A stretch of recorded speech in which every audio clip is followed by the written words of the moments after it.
Hi hello ನಮಸ್ಕಾರ ವೀಕ್ಷಕರೇ. ಇಂದು ನಾವು ಬೆಳಗಾವಿ ಜಿಲ್ಲೆಯ ಕಿತ್ತೂರು ತಾಲೂಕಿನ ಅವರಾದಿ ಗ್ರಾಮ ವ್ಯಾಪ್ತಿಯಲ್ಲಿ ನಮ್ಮ ಒಂದು Bharat times media networking group ವತಿಯಿಂದ ಮುಂಬರುವ ಚುನಾವಣೆ ಕುರಿತು ಒಂದು ಪೂರ್ವಭಾವಿ ಗ್ರೌಂಡ್ ರಿಪೋರ್ಟ್ ನಡೀತಾ ಇದೆ.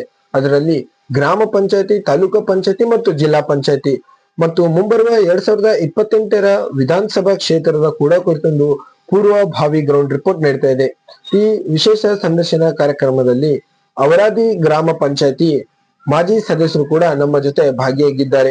ಇವರ ಒಂದು ರಾಜಕಾರಣದ ಜೀವನದ ಅನುಭವ ಮತ್ತು ಇವರು ಈ ರಾಜಕಾರಣದಲ್ಲಿ ಎಲ್ಲಿಂದ ಹೇಗೆ ಯಾರ ಮುಖಾಂತರ ಈ ರಾಜಕಾರಣದಲ್ಲಿ ಪ್ರವೇಶವಾಗಿದ್ದಾರೆ, ಅದಾದ ನಂತರ ಇವರು ಈ ಅಧಿಕಾರ ಅವಧಿಗೆ ಬರುವ ಮುಂಚೆ ಈ ಗ್ರಾಮಗಳಲ್ಲಾಯ್ತು ಈ ವಾರ್ಡಿನಲ್ಲಿ ಯಾವ ರೀತಿ ಡೆವಲಪ್ಮೆಂಟ್ ಗಳು ಆಗಿದ್ದು ಆಗಿರ್ಲಿಲ್ಲ, ಅದಾದ ನಂತರ ಇವರು ಈ ಅಧಿಕಾರ ಅವಧಿಗೆ ಬಂದ ಮೇಲೆ ಇವ್ರು ಯಾವ ರೀತಿ ಡೆವಲಪ್ಮೆಂಟ್ ಗಳನ್ನ ಮಾಡಿದ್ದಾರೆ ಮತ್ತು ಇವರು ಈ ಅಧಿಕಾರ ಅವಧಿಗೆ ಬಂದ ಮೇಲೆ ಇವರು ಮಕ್ಕಳ ಶಿಕ್ಷಣ ಅಭಿವೃದ್ಧಿ ಬಗ್ಗೆ ಮತ್ತು ಗ್ರಾಮಸ್ಥರ ಮತ್ತು ಗ್ರಾಮದ ಅಭಿವೃದ್ಧಿ ಬಗ್ಗೆ ಯಾವ ರೀತಿ ಒಂದು ಪಾತ್ರ ವಹಿಸಿದ್ದಾರೆ ಎಂಬುದನ್ನ ಇವರಿಂದನೇ ಕೇಳಿ ತಿಳಿಯೋಣ. ಬನ್ನಿ ವೀಕ್ಷಕರೇ. ಅಮ್ಮ ನಮಸ್ಕಾರ. ನಮಸ್ಕಾರ. ಅಮ್ಮ, ನಿಮ್ಮ ಮಾತುಕತೆ ಮುನ್ನಡೆಸುವ ಮುಂಚೆ ನಿಮ್ಮ ಒಂದು ಕಿರು ಪರಿಚಯ, ನಿಮ್ಮ ಹೆಸರು, ಊರು, ಯಾವ ಗ್ರಾಮ ಪಂಚಾಯತಿ ಸದಸ್ಯರು? ನಾವು ಅವರಾದಿ ಪಂಚಾಯತಿ ಸದಸ್ಯರು. ಸರಿ, ನಿಮ್ಮ ಹೆಸರು?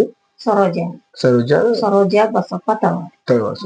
ಓಕೆ ರೀ ಅಮ್ಮ, ತಾವು ಈ ಅಧಿಕಾರ ಅವಧಿಗೆ ಬರುವ ಮುಂಚೆ ಈ ಗ್ರಾಮದಲ್ಲಿ ಯಾವ ರೀತಿ ಡೆವಲಪ್ಮೆಂಟ್ ಗಳು ಆಗಿದ್ವು ಆಗಿರ್ಲಿಲ್ಲ ರೀ, ಅದಾದ ನಂತರ ನೀವು ನಿಮ್ಮ ಅಧಿಕಾರ ಅವಧಿಗೆ ಬಂದ್ಮೇಲೆ ನೀವು ಯಾವ ರೀತಿ ಡೆವಲಪ್ಮೆಂಟ್ ಗಳನ್ನ ಮಾಡಿದೀರಿ? GGM ಮಾಡಿಸಿದೇವ್ರಿ. ಸರಿ. ಮತ್ತ ರೋಡ್ ಸಿಸಿ ರೋಡ್ ಮಾಡ್ಸೇವ್ರಿ. ಸರಿ. ಮತ್ತ ಗಟಾರಿ ಬಳಸೇವ್ರಿ. ಮತ್ತ ಇದನ್ನ ಕೌಲಿ ಕಟ್ಸೇವ್ರಿ. ಸಿಸಿ ಚರಂಡಿ ಕಟ್ಸೇವ್ರಿ. ಮತ್ತ ಲೈಟ್ ಕಂಬ ಹಾಕ್ಸಿದೇವ್ರಿ. ಮತ್ತ ಮಶಾನ್ದಾಗ ಇದನ್ನ ಅದನ್ನ ಹಾಕ್ಸೇವ್ರಿ. ಮತ್ತ ಸಾಲಿ ಊಟದ್ದು ಎಲ್ಲಾ ಚೆಕ್ ಮಾಡ್ತೇವ್ರಿ ಹೋಗಿಗೆ.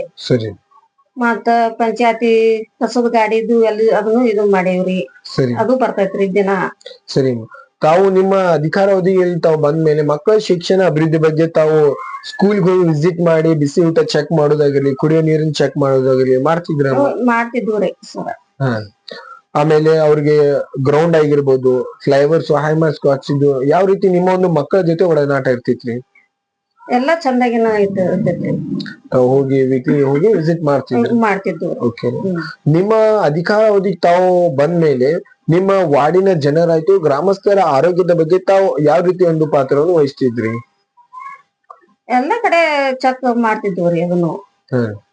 ಎಲ್ಲಾ ಚೆಕ್ ಮಾಡ್ಕೊಂತಾನೆ ಇರ್ತೀವಿ. ನಿಮ್ಮ ಗ್ರಾಮದಲ್ಲಿ ಆಸ್ಪತ್ರೆ ಮತ್ತು ಎಲ್ಲಿ ಆಸ್ಪತ್ರೆಗೆ ಹೋಗ್ತಿದ್ರಿ? ನಾವು ಕಿತ್ತೂರಿಗೆ ಹೋಗಿದ್ವಿ. ಕಿತ್ತೂರು ಸರ್ಕಾರಿ ಹಾಸ್ಪಿಟಲ್ ಅಲ್ಲಿ ಎಲ್ಲ ನಿಮ್ಮ ಜನತೆಗಳಿಗೆ ಒಂದು ಆರೋಗ್ಯದ ಬಗ್ಗೆ ಮುಂಜಾಗ್ರತೆಯನ್ನು ನೀಡ್ತಿದ್ರಿ? ಮಾಡ್ತಿದ್ರು. ಸರಿ. ಇವಾಗ ರಾಜ್ಯ ಸರ್ಕಾರದ ಆದೇಶ ಪ್ರಕಾರ ಮತ್ತು ನಿರ್ಧಾರ ಪ್ರಕಾರ ಒಂದು ಗ್ರಾಮ ಒಂದು ಚಿಹ್ನೆ ಇದೆ ಅಮ್ಮ, ಅದ್ರ ಬಗ್ಗೆ ನಿಮ್ಮ ಅಭಿಪ್ರಾಯ ಏನಿದೆ? ಸರಿ ಹೇಳಿ.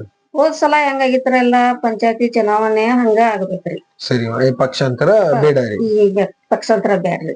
ಓಕೆ ರೀ. ಹೋದ್ ಸಲ ಹೆಂಗಾಗಿತ್ರ ಹಂಗ ಆಗ್ಬೇಕ್ರಿ. ಸರಿ. ನಿಮ್ಮ ಅಧಿಕಾರ ಅವಧಿ ಮುಗಿದ ಸುಮಾರು 3-4 ತಿಂಗಳು ಆಯ್ತು ರೀ. ಸೊ ಅದಾದ ನಂತರ ಗ್ರಾಮ ಪಂಚಾಯತಿಯಲ್ಲಿ PDO ಆಗಿರ್ಬೋದು, ಸಿಬ್ಬಂದಿಗಳು ಆಗಿರ್ಬೋದು, ಇವರು ಯಾವ ರೀತಿ ಜನಗಳ ಜೊತೆ ಸ್ಪಂದಿಸ್ತಿದ್ದಾರೆ? ಚಲೋ ಇದಾರ್ರಿ ಅವರು. ಒಂದು ಒಳ್ಳೆ ರೀತಿ ಒಡನಾಟ ಒಳ್ಳೆ ರೀತಿಯಿಂದ ಅದಾರ. ಓಕೆ. ಸರಿ ಅಮ್ಮ, ಇವಾಗ ಈ ರಾಜಕಾರಣದಲ್ಲಿ ನೀವು ಎಲ್ಲಿಂದ ಮತ್ತು ಹೇಗೆ ಯಾರ ಮುಖಾಂತರ ಪ್ರವೇಶವಾಗಿದ್ದೀರಾ? ಸರಿ ಹೇಳ್ರಿ. ಜನದಿಂದ ನಾವ್ ಮುಖಾಂತರ ಬಂದೇವ್ರಿ.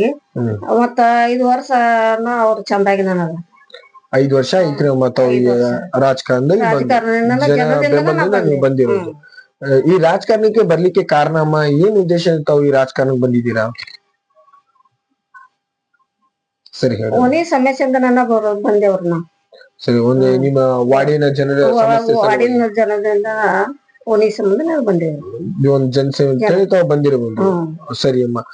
ಇವಾಗ ಮುಂದಿನ ಚುನಾವಣೆಯಲ್ಲಿ ನೀವು ಭಾಗಿ ಆಗ್ತಿದ್ದೀರಾ ಅಥವಾ ಬೇರೆಯವರಿಗೆ ಅವಕಾಶ ಮಾಡ್ಕೊಡ್ತಿದ್ದೀರಾ? ಬೇರೆಯವರಿಗೆ ಅವಕಾಶ ಮಾಡ್ಕೊಡ್ತೀವ್ರಿ. ಸರಿ ಅಮ್ಮ. ನಿಮ್ಮನ್ನ ಆರಿಸಿ ತಂದಂತ ನಿಮ್ಮ ಜನ ಪ್ರೇಮಿಗಳಿಗೆ ನಿಮ್ಮ ಒಂದು ಹೃದಯದ ಮಾತು ಹೇಳಿಕೆ ಏನ್ ಇಷ್ಟಪಡ್ತಿದ್ದೀರಾ? ಆರಿಸಿ ತಂದಿದ್ದಕ್ಕೆ ತುಂಬಾ ಧನ್ಯವಾದಗಳು. ಧನ್ಯವಾದಗಳು. ಧನ್ಯವಾದಗಳು ಹೇಳಿಕ್ ಇಷ್ಟಪಡ್ತೀನಿ. ಹೇಳಕ್ಕೆ ಇಷ್ಟಪಡ್ತೇವ್ರಿ. ನಮಸ್ಕಾರ. ಓಕೆ ಅಮ್ಮ, ಇಲ್ಲಿವರೆಗೂ ನಿಮ್ಮ ಸಮಯ ನಮ್ಮ ಭಾರತ್ ಟೈಮ್ಸ್ ಮೀಡಿಯಾ ನೆಟ್ವರ್ಕ್ ನೀಡಿದಕ್ಕೆ ತುಂಬಾ ಹೃದಯದ ಧನ್ಯವಾದಗಳು.